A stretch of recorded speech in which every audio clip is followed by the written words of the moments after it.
Karimnagar municipal corporation పెద్ద municipality, ఎక్కువ floating ఉండే మున్సిపాలిటీ. ఈసారి వర్షాలు లేక కరువుతో మంచినీళ్ళకు కూడా ఏ విధంగా ఇబ్బందులు వస్తున్నాయి గ్రామాలలో చూస్తున్నాం, టౌన్లలో చూస్తున్నాం. దీని మీద ఎట్టి పరిస్థితుల్లో ప్రజలకు ఇబ్బంది రావద్దు.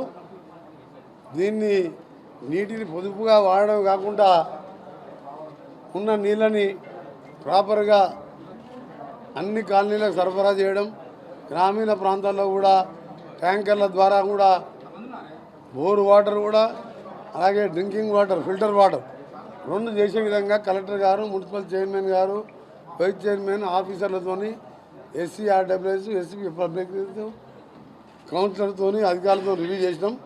మాకు కళ్ళ నీళ్ళు వస్తున్నాయి. ఊళ్ళలోకి పోతే ఇవాళ మా గవర్నమెంట్ వచ్చిన సంతోషం లేదు. ఏదైనా ఊరికి పోయి రోడ్లు వేసి, సీసీ రోడ్లు, డాంబర్ రోడ్లు వేసి మనం మంచిగా మాట్లాడదామని మహిళా సంఘాలకు 500 గ్యాస్ సిలిండర్, నిన్న మహాలక్ష్మి 2500, ఇంకా బస్సులకు ఫ్రీగా ఉచితంగా మహిళలకు. ఇన్ని చేసినా సరే ఈ నీళ్ళ సమస్య చూసి మాకు ఏడుపు వస్తున్నది.